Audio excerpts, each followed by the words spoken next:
안녕하세요. 작은 새와 함께하는 바이블 스터디 941번째 시간입니다. 오늘은 Create in me a clean heart. 내 안에 깨끗한 정한 마음을 창조하소서라는 제목으로 시편 51편 함께 살펴보도록 하겠습니다. 1절입니다. For the director of music, a psalm of David. When the prophet Nathan came to me after David had committed adultery with Bathsheba. 네, 유명한 사건이죠. 그 선지자 나단이 다윗이 밧세바와 간통을 한 이후에 그에게 왔을 때 다윗이 지은 시입니다. 다윗이 자기의 부하 장수의 아내를 어, 간음했죠. 그리고 그의 남편, 자기의 장수를 사지로 몰아서 죽게 만들었습니다.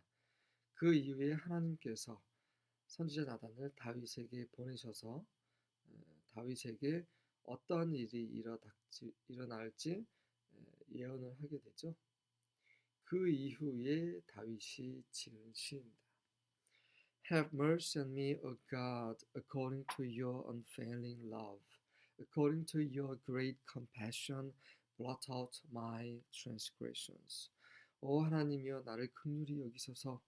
당신의 끝없는 사랑으로 당신의 큰 불쌍히 여기심으로 저의 죄를 제거하여 주소서. 2절부터 4절입니다. Wash me clean from my guilt. 저를 저희 죄로부터 깨끗하게 씻어 주소서. Purify me from my sin. 나의 죄로부터 나를 정하게 하소서. For I recognize my rebellion. 이는 저의 반역을 알고 있기 때문입니다. It haunts me day and night. 네, 그것이 저를 밤낮으로 따라다닙니다. 바울은 단순히 죄를 지은 게 아니라 하나님께 반역을 한 거예요. 다윗은 하나님이 그러한 짓을 싫어한다는 것을 알고 계세요. 알고 있었어요. 하지만 그것을 무시하고 자기가 하고 싶은 대로 한 거죠. 이것이 rebellion, 반역이죠. 하나님을 모르는 사람들이 어떠한 죄를 지었어요? 그것은 죄예요. 하지만 하나님을 아는 사람들이 죄를 지은 것은 rebellion이라고 할 수 있는 거죠. Against you and you alone have I sinned.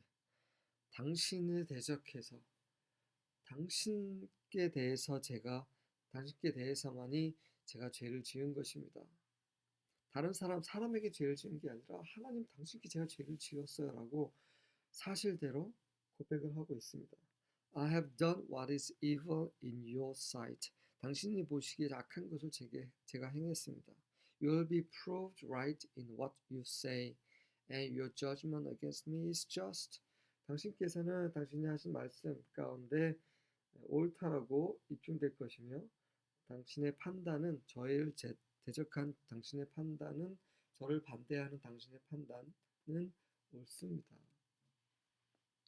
5절부터 7절입니다. Behold, I was brought forth in iniquity, and in sin did my mother conceive me. 자, 바울이 죄를 지을 수밖에 없는 이유에 대해서 설명을 하고 있습니다. 보십시오. 저는 죄 가운데서 태어났습니다라는 말이죠. 그리고 죄 안에서 저의 어미가 저를 잉태했습니다.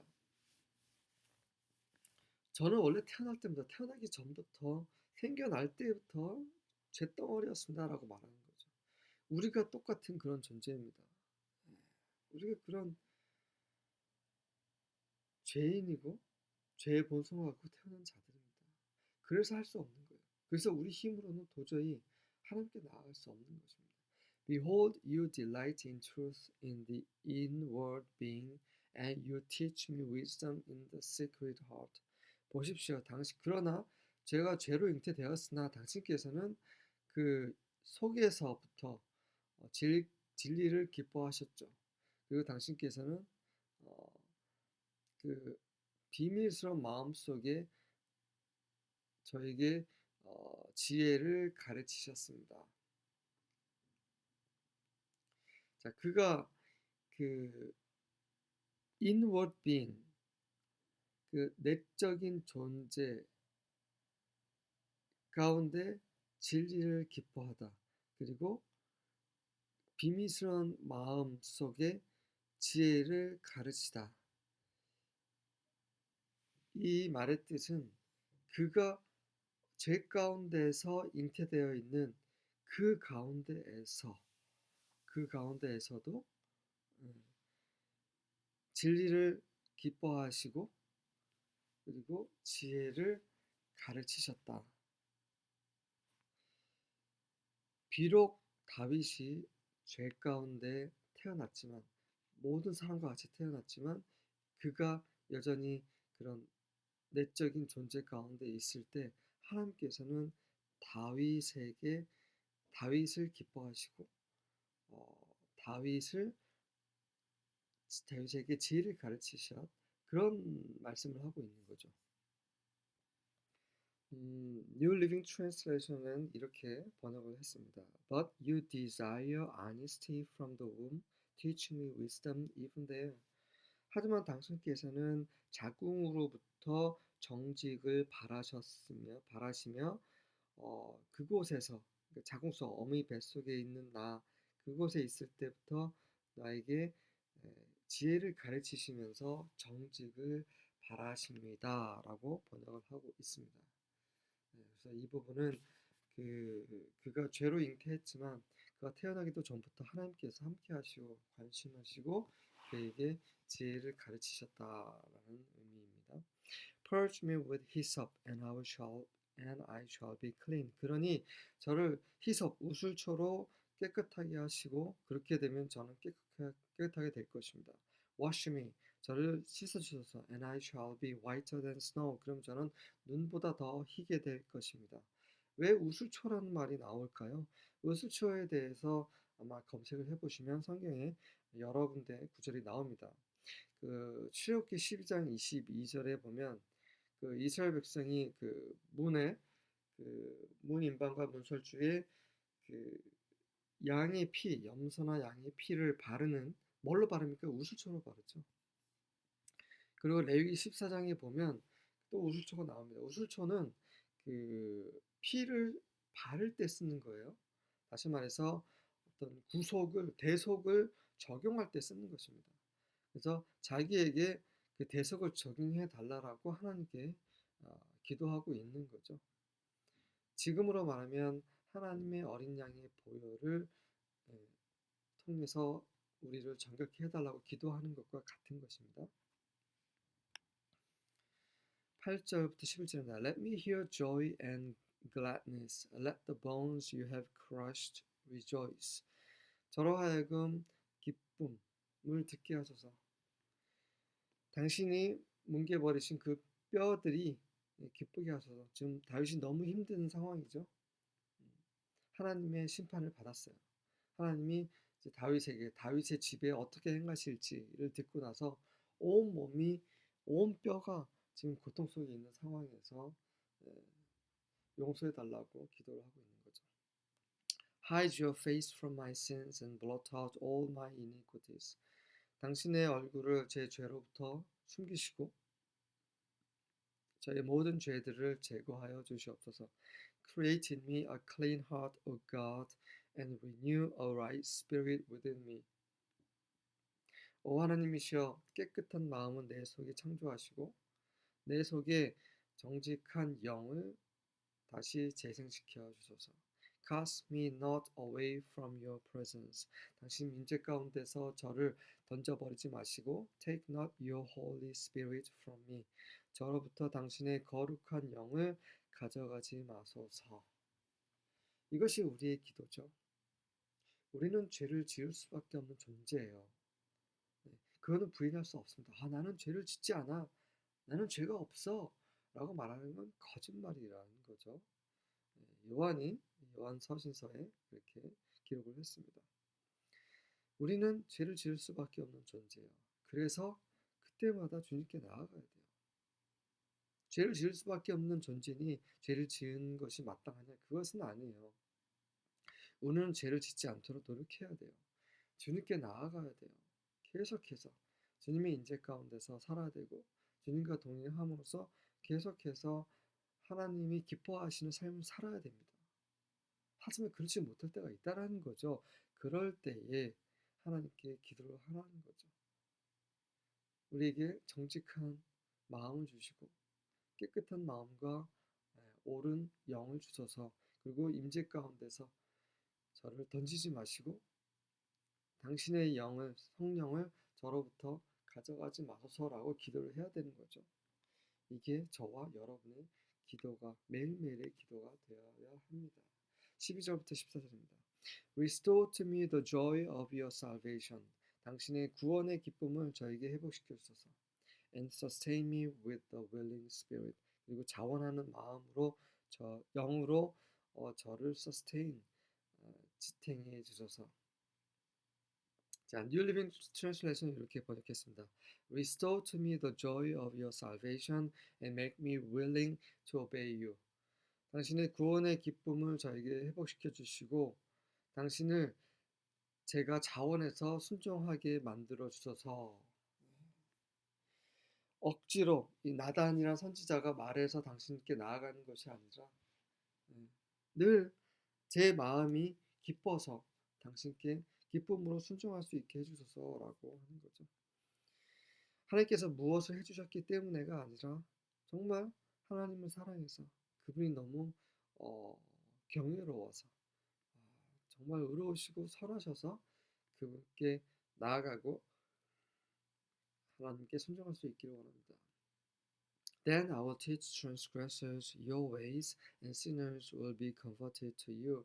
그러면 저는 죄를 짓는 자들에게 당신의 길을 가르칠 것이고 그렇게 되면 죄인들은 당신께 이제 convert는 이제 개종될 것이다. 당신께 돌이켜질 것이다라는 거죠. 제가 죄를 지었고 저를 죽이신다면, 저를 끝내신다면, 그러면 아무것도 일어나지 않지만 저를 회복시켜 주시고 또 저로 하여금 당신의 구원을 다시 보게 하시고 제 마음이 다시 당신을 순종하는 걸 기쁘게 해주신다면 저와 똑같이 죄를 짓는 자들에게 더 이상 그렇게 하지 말라라고 가르칠 수 있겠습니다. 복음을 전하겠습니다. 뭐 이런 거죠. 요즘 말로 하면. 바울도 그런 사람이죠. 그가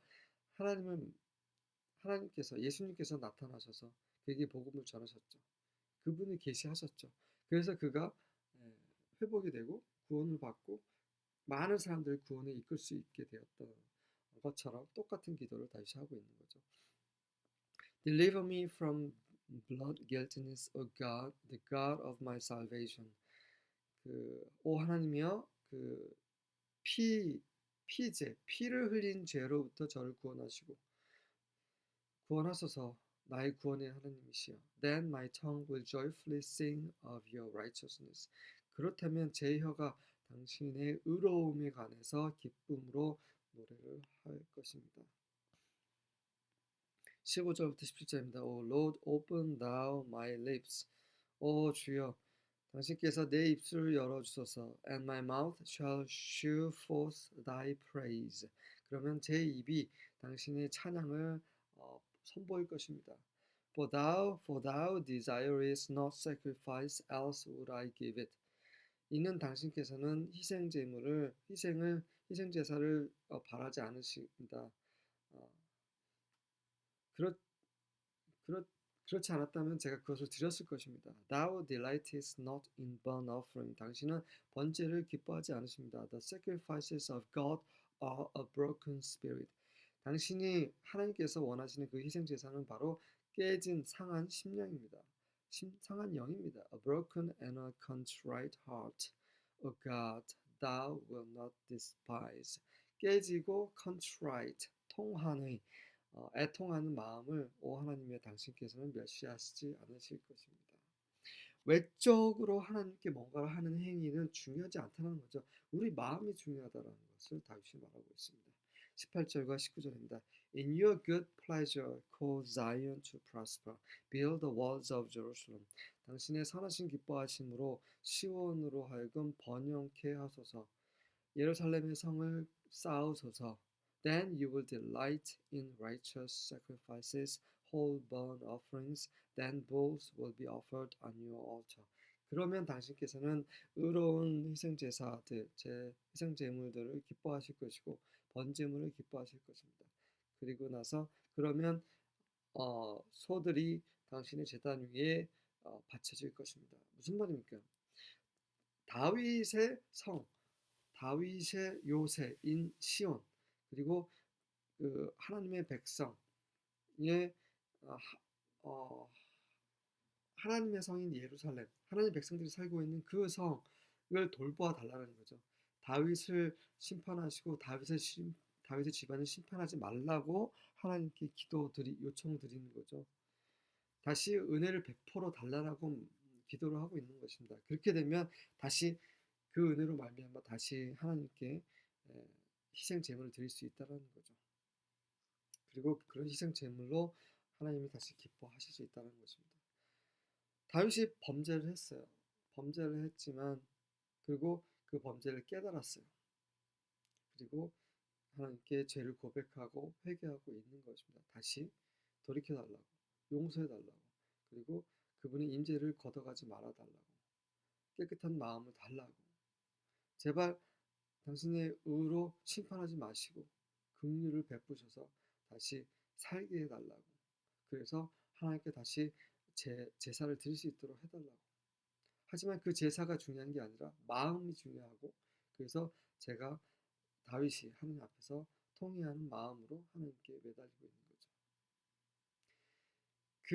그의 아들 그 바세바를 통해서 낳은 첫째 아들이 이제 병이 들었죠. 그 갓난아기가.